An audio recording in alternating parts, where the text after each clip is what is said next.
income the government into tax debit capital received through the total expenditures. Next வந்து per கேபிட்டலை பற்றி பார்க்க போகிறோம். அதாவது பர் கேபிட்டல்னால் என்னென்னா the income affect the business per capital income affect the business per capital income and difference access the countries to the scope such the product quality and prices. The export of high quality goods and possible non next வந்து per capital பற்றி பார்க்க போகிறோம்.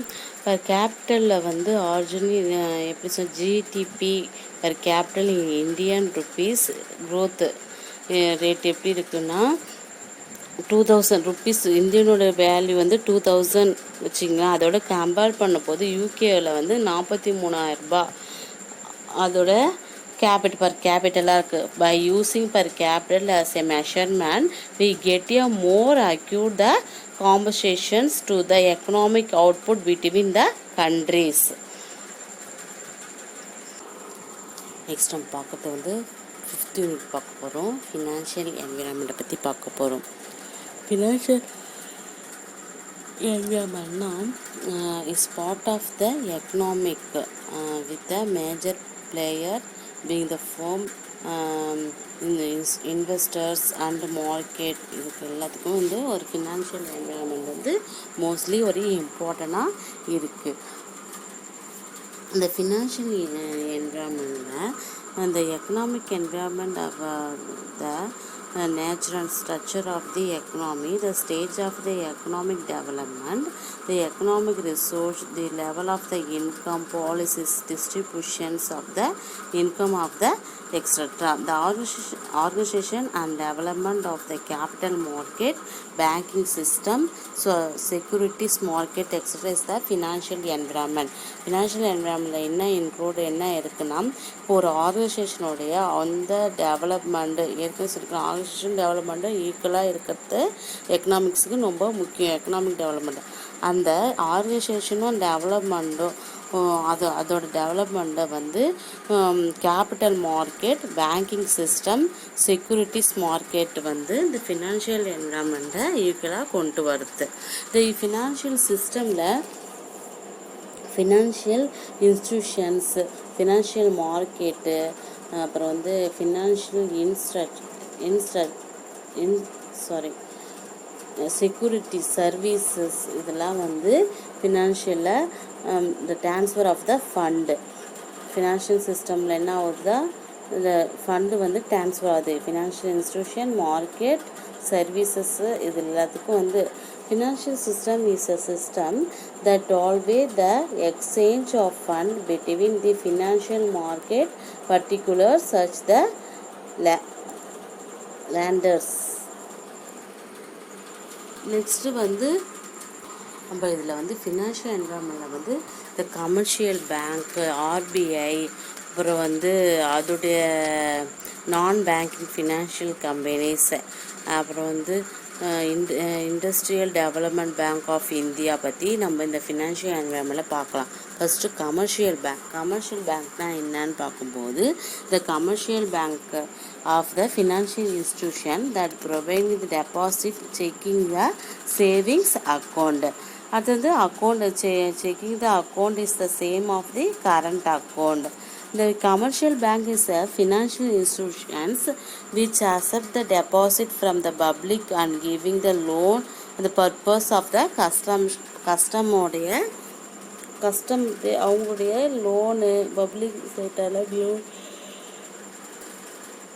Investment to make the profit to the also the bank.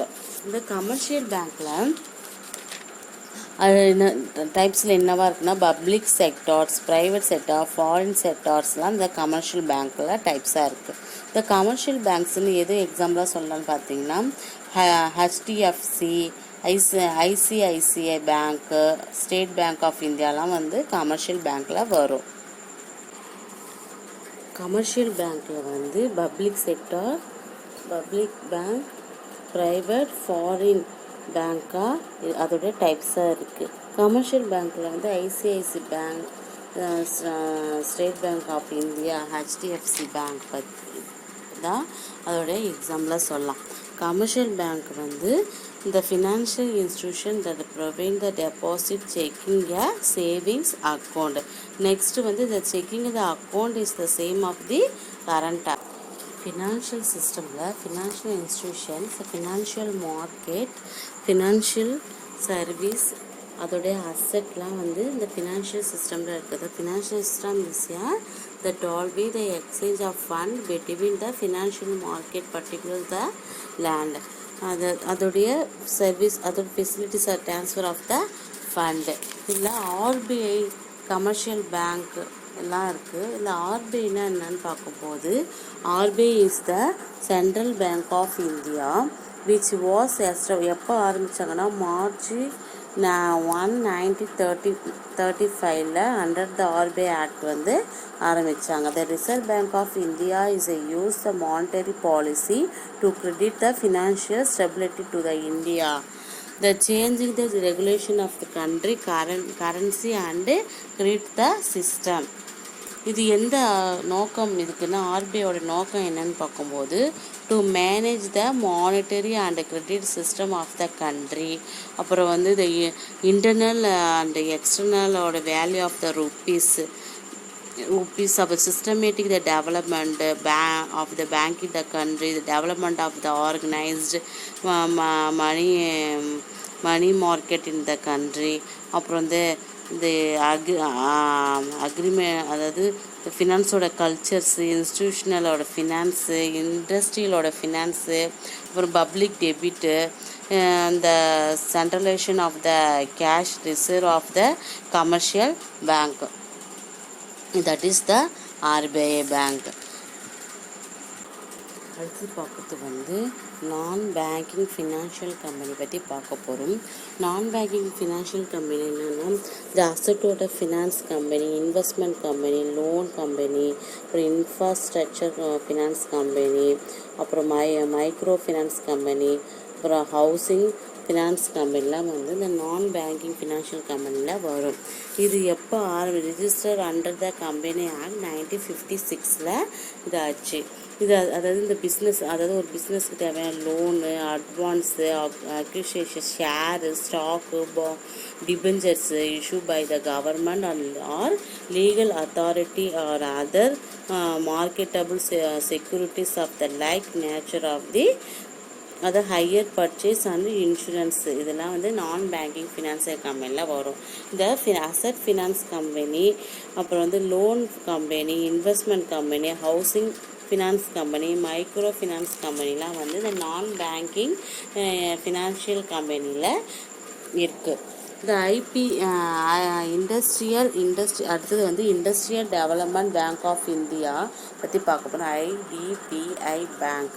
It is the industrial development bank of India வந்து எதுக்காக தான், அந்த it is and Indian government own the financial service company.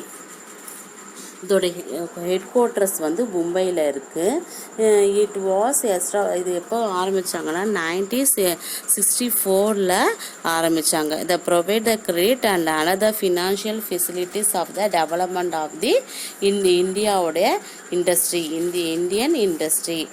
இதில் நம்ம என்ன பார்த்துக்கணும், இந்த ஃபினான்ஷியல் என்விரான்மெண்ட்டில் வந்து ஃபினான்ஷியல் சிஸ்டம், கமர்ஷியல் பேங்க்னா RBI, IDBI non banking financial கம்பெனிஸை பற்றி பார்த்துருக்கோம். இந்த பிஸ்னஸ் என்விரான்மெண்ட்டில் நம்ம பொலிட்டிக்கல் என்விரான்மெண்ட் என்ன, சோஷியல் என்விரான்மெண்ட் என்ன, எக்கனாமிக் என்விரான்மெண்ட் என்ன, ஃபினான்ஷியல் என்விரான்மெண்ட் என்ன, தனித்தனி யூனிட்டாக நம்ம பார்த்துருக்கோம் இல்லையா. இப்போது அதாவது பிஸ்னஸ் என்விரான்மெண்ட்னா என்ன, business environment வந்து the climate or set of the condition, economic, social, political or institutional in which the business operation are the connecting. இந்த type of அதாவது அதோடைய institutional condition, அதாவது environment of the business continue the external thinking இந்த business environment இந்த external thinking, அதாவது external என்விரான்மெண்ட்டை தான் சார்ந்து இதில் இருக்குது. அதாவது demographic, economic environment, geographical, legal, technical, social, culture, political என்விரான்மெண்ட்டை பற்றி தான் இந்த சாப்டர் ஃபுல்லாகவே நம்ம பார்த்துருக்கோம். That is the business environment.